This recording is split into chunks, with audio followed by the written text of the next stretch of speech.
அவர் ready பண்ணிட்டேன்.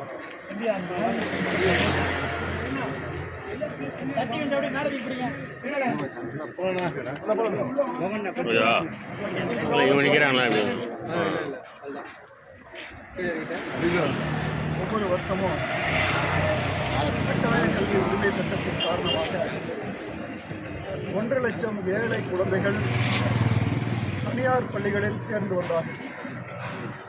ஆனால் இந்த ஆண்டு தமிழ்நாடு அரசு எந்தவித முன் அறிவிப்புமின்றி இந்த திட்டத்தை முடக்கிவிட்டது.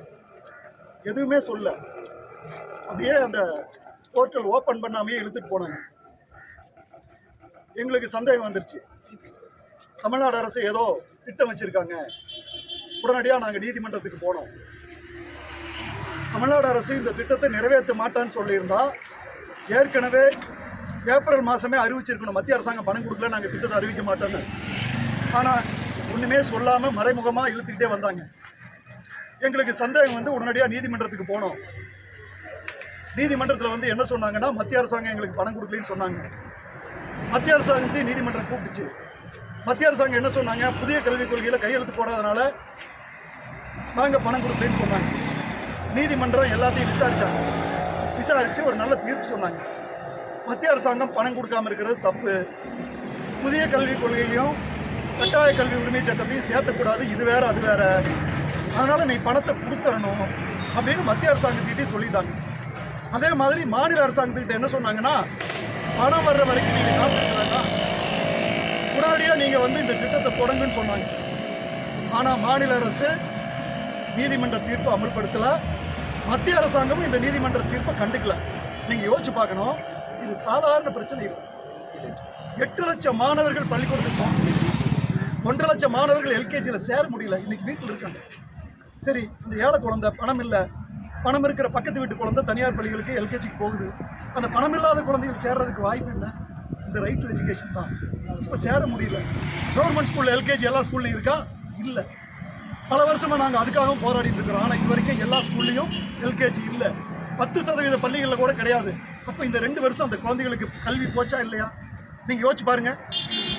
வீட்டுக்கு 1000 ரூபா கொடுக்கறதுக்கு ஊரூரா அப்ளிகேஷனை ஃபில்லப் பண்ணிட்டு தெரியுறீங்க தமிழ்நாடு முதலமைச்சர். இந்த குழந்தைகளுக்கு கல்விக்கு செலவுக்கு பணம் கொடுத்தா என்ன? படிச்சுக்குவாங்கல்ல, படித்தா என்ன பிரச்சனை உங்களுக்கு? 1.5 லட்சம் குழந்தைகள் இன்றைக்கி எல்கேஜியில் சேர முடியல, இதுக்கு யார் பொறுப்பு? நீங்கள் என்ன சொன்னீங்க, மத்திய அரசாங்கம் பணம் கொடுக்கலைன்னா 10,000 கோடி கொடுக்காட்டியும் இந்த ஏழை குழந்தைகளுக்கு பாதுகாப்பாக இருப்பேன்னு சொன்னீங்களா இல்லையா? அந்த உறுதிமொழி என்னாச்சு? மத்திய அரசாங்கம் ஏமாத்துறாங்க, நாங்கள் ஒத்துக்கிறோம், தப்பு தான். நீதிமன்ற தீர்ப்பே சொல்லிருச்சு, நீதிமன்றமே சொல்லிருச்சு, நிச்சயமாக நீதிமன்றத்தின் மூலம் பணத்தை வாங்கிடலாம். இந்த வட்டி கடைக்கார மாதிரி பணம் வந்தால் தான் டாக்குமெண்ட் கொடுக்குற மாதிரி பணம் என் அக்கௌண்ட்டில், தமிழ்நாடு அரசு அக்கௌண்ட்டில் விழுந்தா தான் நீங்கள் ஓப்பன் பண்ணுவீங்களா? எவ்வளோ மோசமாக இருக்குது. 1.5 லட்சம் குழந்தைகளுடைய கல்வி உங்களுக்கு கண்ணுக்கு தெரியலையா? வீதியாக போய் 1000 ரூபா கொடுக்கறதுக்கு அலைஞ்சிட்டு இருக்கிறீங்க. ஏன்னா ஓட்டு வேணும். இந்த குழந்தைகளுக்கு ஓட்டு இல்லை. இந்த குழந்தைகளுக்கு கல்வி கொடுத்தா இந்த குழந்தைங்க ஓட்டு போட மாட்டாங்க. ஆனால் நீ வீட்டுக்கு 1000 ரூபா கொடுத்தா ஓட்டு போடுவாங்க. நான் கேட்குறேன், இந்த வீட்டுக்கு 1000 ரூபா கொடுக்கறத விட இந்த குழந்தைக்கு கல்வி கொடுக்கறது முக்கியம் இல்லை? தமிழ்நாடு முதலமைச்சரே, நீங்கள் யோசிச்சு பாருங்க. அப்போ உங்களுக்கு என்ன அவசரம்? ஓட்டு வாங்கி ஜெயிக்கணும். எங்களுக்கு அந்த 1.5 லட்சம் குழந்தைகளுடைய கல்வி முக்கியம். ஒன்றும் இல்லைங்க, வீட்டில் இருக்குதுங்க அந்த குழந்தை, படிக்க வேண்டாம் அந்த குழந்தை. நான் கேட்குறேன், முதலமைச்சர் வீட்டு குழந்தை, பள்ளிக்கல்வித்துறை அமைச்சர் வீட்டு குழந்தை, இப்படி வீட்டில் இருந்தால் நீங்கள் சும்மா விடுவீங்களா? ஏழை குழந்தை தானே. நீங்கள் ஒன்றும் இதுக்கு ஒன்றும் பொறுப்பேற்றுக்க போகிறது இல்லை. சட்டம் இருக்குது, சட்டத்தை அமல்படுத்துறது உங்களுக்கு என்ன பிரச்சனை?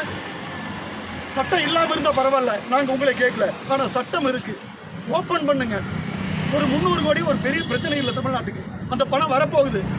நான் கேட்குறேன், தமிழ்நாடு பள்ளிக்கல்வித்துறை அமைச்சரே, ஸ்டூடெண்ட்டினுடைய அட்மிஷன் நிறுத்திட்டா கோர்ட்டுக்கு போவேன்? முட்டாளாடி முதலமைச்சர் கேட்குறேன், தமிழ்நாட்டினுடைய ஆட்சி அதிகாரத்தில் இருப்பதற்கு உங்களுக்கு அருகதை இருக்கிறதான்னு நான் கேட்குறேன். அட்மிஷன் நிறுத்தி போட்டு அந்த குழந்தைக்கு கல்வியை தடை பண்ணி போட்டு கோர்ட்டுக்கு போகிறேங்கிற. கோர்ட்டில் எப்போ தீர்ப்பு வர்றது? நாங்கள் சாதாரண ஒரு சின்ன இயக்கம். இந்த குழந்தைகள் மீது அக்கறையோடு நீதிமன்றத்துக்கு போனோம். நீதிமன்றத்தில் நல்ல தீர்ப்பு வாங்கியிருக்க முடியுது, கொடுத்தாங்க. நமக்கு வாய்ப்பு இருக்குது. தமிழ்நாடு அரசுக்கு மத்திய அரசாங்கம் பணம் கொடுக்காம இருக்க முடியாது. இது வேற அது வேற. நியூ எஜுகேஷன் பாலிசி வேற, ரைட் டு எஜுகேஷன் வேற. சொல்லிட்டாங்க, பணம் வந்துடும். என் அக்கௌண்ட்டில் விழுந்தா தான் ஓப்பன் பண்ணுவேன்னு சொன்னால் வட்டி கடைக்காரனை விட மோசமா இல்லையா? இந்த குழந்தைகளுக்கு பாதுகாப்பாக இருக்க வேண்டாமா? மத்திய அரசாங்கம் ஏமாத்துதுன்னா நீ விட்டுறையா, அந்த 1000 ரூபா மட்டும் எப்படி வந்துச்சு உனக்கு பணம்? இந்த வீட்டுக்கு 1000 ரூபா மட்டும் எப்படியா பணம் வந்துச்சு? ஊரூரா கேம்ப் போடுறேன், எல்லாத்துக்கும் பணம் கிடைக்குன்னு சொல்றேன். இந்த குழந்தைக்கு கல்வி கிடைக்க வேண்டாமா? தமிழ்நாடு முதலமைச்சரை நாங்கள் தெருவிலே நின்று போனோம். அந்த ஏழை குழந்தைகளை மனதிலே வையுங்கள். மனசாட்சி இல்லாமல் பேசாதீர்கள். நீங்கள் ஒன்றும் வட்டிக்கடை நடத்தவில்லை. மத்திய அரசாங்கம் வட்டியோடு பணம் கொடுத்தால்தான் நான் சேர்க்கை நடத்துவேன் என்று சொல்வது தமிழ்நாட்டு ஏழை குழந்தைகளை வஞ்சிக்கிறார். நரேந்திர மோடி தான் வஞ்சிக்கிறார் என்றால் நீங்களும் வஞ்சிக்கிறீர்கள். அந்த குழந்தை எங்கே போகும்? பேச முடியாத குழந்தைகளுக்காக, குரல் கொடுக்க முடியாத குழந்தைகளுக்காக, பள்ளிக்காரனை பார்த்து பள்ளியிலே போய் பள்ளி நிர்வாகத்திடம் பேச முடியாத அந்த ஏழை பெற்றோர்களுக்காக நாங்கள் இன்றைக்கு வீதியிலே போராடுகிறோம். நீதிமன்றத்தில் எங்களுடைய போராட்டம் தொடர்கிறது. உச்சநீதிமன்றத்தில் எங்களுடைய போராட்டம் தொடர்கிறது. இதோ வீதியிலும் எங்கள் போராட்டம் தொடர்கிறது. இது எங்களுக்காக, லட்சக்கணக்கான ஏழை குழந்தைகளுக்கு கல்விக்காக. தமிழ்நாடு முதலமைச்சர் அவர்களே, பள்ளிக்கல்வித்துறை அமைச்சர் உங்களை ஏமாற்றுகிறார். இந்த பிரச்சனையை நன்றாக புரிந்து கொள்ளுங்கள், உள்வாங்கிக் கொள்ளுங்கள். உடனடியாக இந்த வாரத்திலே நீங்கள் ரைட் டு எஜுகேஷன் ஆன்லைன் போர்ட்டலை ஓப்பன் பண்ணுங்கன்னு நாங்கள் மன்றாடி கேட்டுக்கொள்கிறோம். நாங்கள் எதற்கும் கவலைப்பட போவதில்லை. நாங்கள் சிறைக்கு சென்றாலும் இந்த சட்டத்தை நாங்கள் கைவிடப் போவதில்லை. இந்த சட்டம் மத்திய மாநில அரசுகளால் மீண்டும் நிறைவேற்றப்பட வேண்டும் என்பது மறுமலர்ச்சி மக்கள் இயக்கத்தினுடைய கொள்கை. இதற்காக நாங்கள் எந்த விலை வேண்டுமானாலும் கொடுப்பதற்கு தயாராக இருக்கின்றோம்.